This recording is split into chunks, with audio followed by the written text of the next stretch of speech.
तो दोस्तों आपका स्वागत है हमारे यूट्यूब चैनल में। मैं हूं डॉक्टर मुस्तफ़ा। मैं एक फ़िज़ियोथेरापिस्ट हूं और मेरी वाइफ अभी 3 मंथ पहले कनाडा गई है। ठीक है, अब हमें भी जाना है। मेरी डॉटर भी है 4 ईयर ओल्ड की। हम जो अभी वीज़ा कैटेगरी में अप्लाई कर रहे हैं वो है SOWP यानी कि spousal open work permit visa, और मेरी डॉटर का हमने विजिटिंग वीज़ा लिया है। ठीक है दोस्तों, जो डॉक्यूमेंट मैंने कलेक्ट किए हैं SOWP के लिए वो मैं आपके साथ शेयर कर रहा हूँ, जिससे आपकी भी हेल्प हो जाए। और यही डॉक्यूमेंट जो मैंने कलेक्ट किए हैं और जो मैंने सर्च किया है, यानी कि ये जो डॉक्यूमेंट मैं आपको बताने वाला हूँ वो इनफ है। अगर आप इतने ही डॉक्यूमेंट कलेक्ट कर लेते हो तो दूसरे कोई डॉक्यूमेंट कलेक्ट करने की ज़रूरत आपको नहीं पड़े, क्योंकि मैंने इतने ही डॉक्यूमेंट रखे हैं और सारे डॉक्यूमेंट मेरे कंप्लीट हो गए हैं। ठीक है, तो अभी मेरा बायोमेट्रिक भी हो गया है, मेरा मेडिकल भी हो गया है। तो नेक्स्ट वीडियो में आपको बताऊंगा बायोमेट्रिक मैंने कहाँ से किया, कैसे किया, क्या क्या प्रोसीजर मैंने करी थी, क्या आपको करनी है, कौन सा सिंपल वे है, वो सब मैं दिखाऊंगा।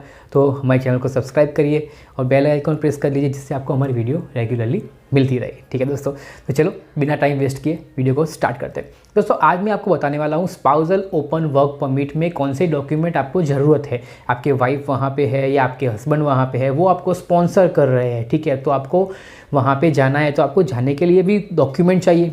दोस्तों जो डॉक्यूमेंट मैंने कलेक्ट किए हैं उसकी मैंने एक लिस्ट बनाई है, जो वीडियो के लास्ट में मैं आपको दे दूंगा, जिसका आप स्क्रीनशॉट भी ले सकते हो। ठीक है दोस्तों, तो आज की वीडियो हमारी रहेगी SOWP चेकलिस्ट पर। तो दोस्तों जो डॉक्यूमेंट हमें चाहिए, यानी कि जो इंडिया में है, जो हस्बैंड या वाइफ जो भी इंडिया में है, उनको कौन से डॉक्यूमेंट चाहिए वो मैं आपको पहले बता रहा हूँ। ठीक है, तो फर्स्ट है डॉक्यूमेंट ऑफ एप्लीकेंट। ठीक है, तो फर्स्ट रहेगा पासपोर्ट।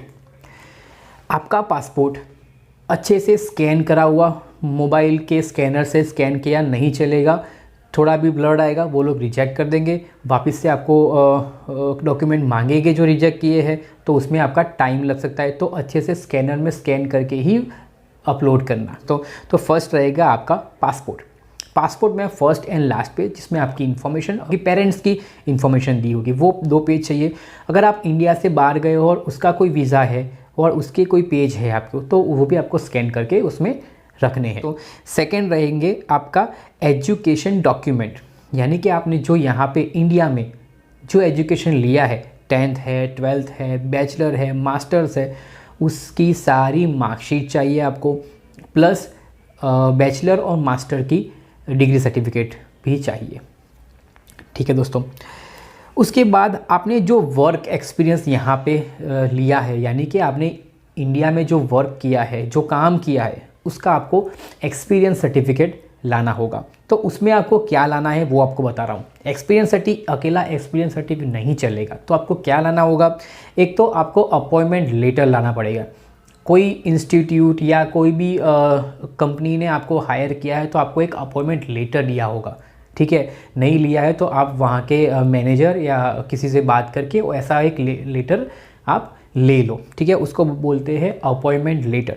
ठीक है, उसके बाद है एक्सपीरियंस और रेफरेंस लेटर, यानी कि जो आप 4-5 साल 2 साल जो आपने काम किया है उसका एक्सपीरियंस लेटर दे दो। ठीक है, उसके बाद हो गई सैलरी स्लिप, जो आपके बैंक में अगर सैलरी आ रही है तो सैलरी स्लिप दे दो।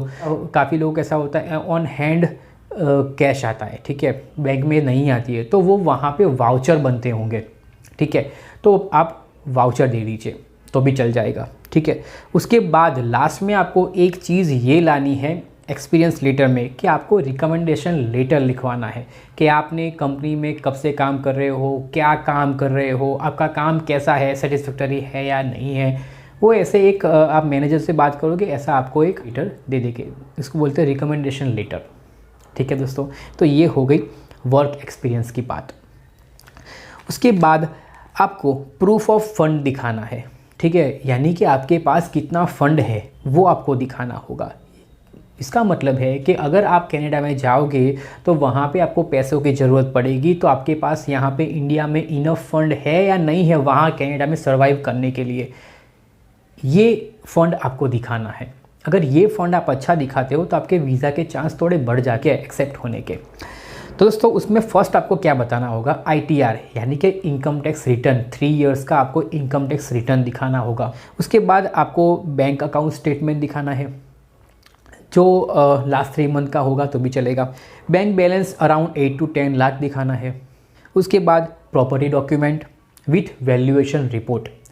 आपके पास या आपके पेरेंट्स के पास जो भी प्रॉपर्टी है उस प्रॉपर्टी का वैल्यूएशन रिपोर्ट आपको लाना है।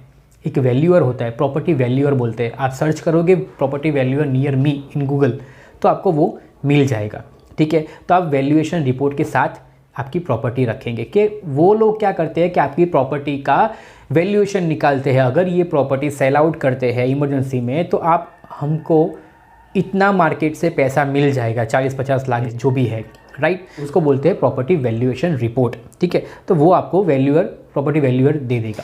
उसके बाद आपको बताना है आपकी सेविंग्स, जो भी जहाँ भी आपकी सेविंग्स थोड़ी कुछ पड़ी है या ज़्यादा पड़ी है, जो भी है आपका सेविंग को आपको दिखाना है। वो चाहे एफडी हो, पीएफ हो, पीपीएफ हो, एलआईसी हो। एलआईसी अगर है तो आपको सरेंडर वैल्यू लानी है, यानी कि अगर आप इन केस ज़रूरत पड़ने पर एलआईसी गिव अप करते हो तो उसकी सरेंडर वैल्यू आपको बतानी पड़ेगी। जब वापस करेंगे तब आपको कितना मिलेगा, तो उसको सरेंडर वैल्यू आपको लानी होगी। उसके बाद पोस्ट का कोई अकाउंट है या सुकन्या समृद्धि योजना है, छोटे बच्चों की है, अगर आपके पास साथ किड आ रहा है, ठीक है, बच्चा आपके साथ आपका आ रहा है, तो उसका भी आपको सेविंग जो भी पड़ा है वो दिखा देने का। म्यूचुअल फंड आपके पास है तो भी दिखा दो, ऐसे यानी कि इस तरह से आपको प्रूफ ऑफ फंड दिखाना होगा। उसके बाद है जॉब या बिजनेस प्रूफ। अगर आप कहीं जॉब कर रहे हो तो उसका प्रूफ, यानी कि वो तो एक्सपीरियंस लेटर में आ जाता है कि आप यहाँ पे जॉब करते हो, ठीक है। और बिजनेस हो तो बिजनेस का प्रूफ लाना है आपको। ये जो प्रूफ ऑफ फंड मैंने जो बताए आपको, जो सारे प्रूफ ऑफ फंड मैंने आपको बताए, उसका एक सीए रिपोर्ट निकलेगा। वो भी आप सीए से बात करके सीए रिपोर्ट बोलते हैं उसको, तो वो आपको अटैच करना है फाइल में, ठीक है। सीए रिपोर्ट से ये पता चलता है कि आपकी टोटल प्रॉपर्टी या सब होके आपके पास टोटल कितना पैसा है। यानी कि आप कनाडा जाते हो तो आपको सर्वाइव करने के लिए इनफ फंड है या नहीं है, वो सीए उसके रिपोर्ट में बता देगा। तो सीए रिपोर्ट लाना बहुत ही ज़रूरी है। ये तो हो गई प्रूफ ऑफ फंड की बात। अब आते हैं मेन बात पर, वो है प्रूफ ऑफ रिलेशन, ठीक है। इसमें जितना लाओगे ना उतना कम है। अगर आपका हस्बैंड वहाँ है, आपकी वाइफ वहाँ पे है, तो उनके साथ आपका क्या रिलेशन है और कितने साल से है, उसका आपको उसका प्रूफ लाना होगा। उसमें आप क्या करोगे, एक तो आपको फर्स्ट लाना होगा मैरिज सर्टिफिकेट, उसके बाद मैरिज कार्ड, यानी कि आपकी जब शादी हुई है तो तब कार्ड छपवाए होंगे, वो कार्ड भी आपको फाइल में अटैच करने हैं, ठीक है। एंगेजमेंट फ़ोटो, जो आपने एंगेजमेंट की थी तब उसके फ़ोटोज़ होंगे, अटैच करना होगा। मैरिज फ़ोटो भी आपको लाने होंगे, जो सबके पास होते ही है, ठीक है। उसके बाद है आप कहीं मैरिज के बाद या पहले दोनों हस्बैंड वाइफ साथ में कोई फैमिली फंक्शन में गए हो, उसके आपको फैमिली या फ्रेंड के कोई फंक्शन में गए हो तो उसके आपको फ़ोटो लाने हैं, ठीक है। उसके बाद मैरिज के बाद आप हनीमून पे गए हो, उसके फ़ोटोग्राफ रखने पड़ेंगे। Air ticket, train ticket, hotel booking, कुछ भी जो भी आपके पास पड़ा है सब डाल दो। ये बहुत हेल्प करेगा आपके रिलेशन को प्रूफ करने के लिए, ठीक है दोस्तों। व्हाट्सएप चैट, आप जो व्हाट्सएप पे बात कर रहे हो उसकी चैट डालनी पड़ेगी आपको, तो व्हाट्सएप पे बात करिए, उसका स्क्रीनशॉट ले लो, वो भी डाल दो। मैसेज, कॉल, वीडियो कॉल जो भी है सब आपको रखना पड़ेगा, ठीक है। एफबी रिलेशन स्टेटस, आपने एफबी पर रिलेशन आपका स्टेटस जो है वो भी चेंज किया होगा, वो आपको बताना है, ठीक है। इंश्योरेंस पॉलिसी, यानी कि आपने कोई इंश्योरेंस पॉलिसी ली हुई है और इंश्योरेंस पॉलिसी में आपने कोई नॉमिनी बताया है कि मैं हस्बैंड हूँ, राइट, तो मेरी वाइफ मेरी नॉमिनी में है तो उसका नाम नॉमिनी में हो। ऐसी जितनी भी इंश्योरेंस पॉलिसी आपके पास है जहाँ पे आपकी वाइफ या हस्बैंड का नाम नॉमिनी में या कहीं पे भी हो। उसके बाद है जॉइंट बैंक अकाउंट, आपको जॉइंट बैंक अकाउंट भी लाना ज़रूरी है। आपको ये बात का ध्यान रखना है कि आपके हस्बैंड और वाइफ का आपका जॉइंट बैंक अकाउंट भी होना चाहिए।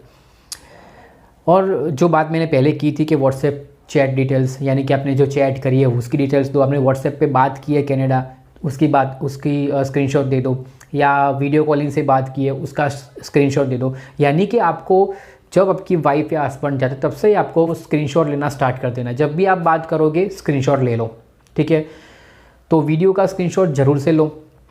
इसमें आपको किड का भी ध्यान रखना है कि आपके पास बच्चा है, आपका छोटा बड़ा बच्चा है तो आपको क्या करना है, उसके भी फ़ोटो डालने हैं, या उसकी बर्थ टाइम के फ़ोटो दे दो, उसके बर्थ हुआ तब फंक्शन किया होगा उसका फ़ोटो दे दो, छोटा था तब से लेके अभी तक जो एज है वहाँ तक के आपको फ़ोटो देने पड़ेंगे, और विथ फैमिली यानी कि हस्बैंड, बच्चा और वाइफ, ऐसे आपको फ़ोटोज़ देने पड़ेंगे। ठीक है दोस्तों, ज़रूरी नहीं कि ये सारे आपको लेके आना है, ठीक है, ज़रूरी नहीं है, मैं ऐसा नहीं बोल रहा हूँ कि ये सारे मांगेंगे, मगर जितना हो सके ना उतना कलेक्ट करो, जितना हो सके उतना कलेक्ट करो, तो आपको ज़्यादा हेल्प मिलेगी। ठीक है दोस्तों, और लास्ट में है एक कवर लेटर, यानी कि आपको एक कवर लेटर बनाना है, जिसको हम एसओपी भी बोलते हैं। ये एसओपी एप्लीकेंट की रहेगी, यानी कि जो यहाँ पे इंडिया में है उसकी उसका एसओपी रहेगा कवर लेटर, यानी कि उसमें हम बताएंगे कि हस्बैंड वाइफ के रिलेशन बताएंगे, कब मैरिज हुए, कौन सी डेट थी, एंगेजमेंट की डेट क्या थी, कहाँ घूमने गए थे, क्यों जाना है वहाँ पर, कब वापस आना है, वो सारा एक स्टोरी बनानी है। आपकी लव मैरिज हो या अरेंज मैरिज हो, उसकी एक स्टोरी बना के आपको छाप देनी है कवर लेटर में। ठीक है दोस्तों, तो ये थे एप्लीकेंट के साइट्स के जो डॉक्यूमेंट थे, उसकी मैंने आपको लिस्ट बता दी है। इस लिस्ट का फ़ोटो मैं आपको लास्ट में दे दूंगा, जिसका आप स्क्रीनशॉट ले लेना। ठीक है दोस्तों, अब बात करता हूँ स्पॉन्सर के साइड के डॉक्यूमेंट के, यानी कि जो कनाडा में बैठा है, चाहे वो हस्बैंड हो या वाइफ हो, उनको ये डॉक्यूमेंट तो लाने ही लाने हैं। ठीक है, कहीं से भी करो अरेंज, पर लाने पड़ेंगे। ये डॉक्यूमेंट बहुत ही इम्पोर्टेंट डॉक्यूमेंट है जो आपको कनाडा से मंगवाने पड़ेंगे। ठीक है दोस्तों, तो फर्स्ट रहेगा उनका पासपोर्ट और वीज़ा स्कैन, यानी कि जो हस्बैंड वाइफ कनाडा में है उनका आपको पासपोर्ट अच्छे से स्कैन करके, और वीज़ा जो उनको कनाडा में वीज़ा मिला था वो वीज़ा की स्कैन कॉपी चाहिए। उसके बाद स्टडी परमिट और वर्क परमिट, अगर हस्बैंड या वाइफ स्टडी पे है तो स्टडी परमिट चाहिए, वर्क पे है तो वर्क परमिट चाहिए जो उनको मिली होती है। ठीक है, ग्रेजुएशन सर्टिफिकेट और ट्रांसक्रिप्ट, यानी कि यहाँ पे जो कनाडा में आपकी वाइफ या हस्बैंड है वो यहाँ इंडिया में जो स्टडी करके गए हैं उसकी आपको सर्टिफिकेट, मार्कशीट और ट्रांसक्रिप्ट चाहिए। उसके बाद bank account statement last 3 month का। उसके बाद लास्ट 3 पे स्लिप, उनको जो लास्ट 3 पे स्लिप कनाडा में मिली है वो भी अटैच करनी पड़ेगी। और उसके बाद लास्ट पे स्लिप के साथ उनको एक लेटर लाना है, जहाँ पे वो काम करते हैं वहाँ से आपको एक लेटर लाना है, वो बोलते हैं एम्प्लॉयमेंट लेटर। यानी कि कोई रेस्टोरेंट में काम करते हैं, कोई मॉल में काम करते हैं, ठीक है, तो वहाँ पे आपको मैनेजर से बात करनी है और वो वहाँ से एम्प्लॉयमेंट लेटर लेना है। ठीक है दोस्तों, ये लेटर भी हम वीज़ा फाइल में अटैच करेंगे। लीज एग्रीमेंट और यूटिलिटी बिल्स, ये आपका एड्रेस प्रूफ है कि सर जो आपको स्पॉन्सर कर रहा है वो कहाँ रह रहा है। ठीक है, उसका एक एड्रेस प्रूफ चाहिए, तो उसके लिए अगर वो उन्होंने कोई हाउस रेंट पे लिया है तो उसकी लीज़ एग्रीमेंट होगी, तो वो भी आपको मंगवानी है। अगर लीज़ एग्रीमेंट नहीं है कि शेयरिंग में रह रहे हैं तो यूटिलिटी बिल होगा, यानी कि मोबाइल का कोई बिल भर रहे हैं या कोई और बिल भर रहे हैं उनके फ़ोन से या क्रेडिट कार्ड से। ठीक है, तो उसका बिल वो हाउस के एड्रेस वाला लाना है। ठीक है दोस्तों, तो इसका भी आपको ध्यान देना है। उसके बाद एक स्पॉन्सर लेटर और cover letter. Sponsor letter, cover letter दोनों सेम है, जैसे मैंने आपको बताया। एक स्पॉन्सर लेटर या कवर लेटर लाना कि वो कनाडा आपको क्यों स्पॉन्सर कर रहे हैं, वो भी उनमें उनके लेटर में वही बताएंगे। वो आपकी लव स्टोरी या अरेंज स्टोरी, मैरिज स्टोरी या पूरी सब डिटेल में बतानी है, कैसे हुआ, क्या हुआ, हनीमून करने आप कहाँ गए थे, मैरिज की डेट क्या थी, एंगेजमेंट की डेट क्या थी, आप कहाँ घूमने गए थे, आपके बच्चा है तो बच्चे बर्थ डेट कौन सी है, वो सब आपको बताना है। और स्पेसिफिक आपको ये ज़रूर बताना है कि आपको हस्बैंड की ज़रूरत क्यों है या वाइफ की ज़रूरत क्यों है, या दोनों चाइल्ड और हस्बैंड या वाइफ की ज़रूरत क्यों है, वो आपको आपके स्पॉन्सर लेटर यानी कवर लेटर में उनको बताना है।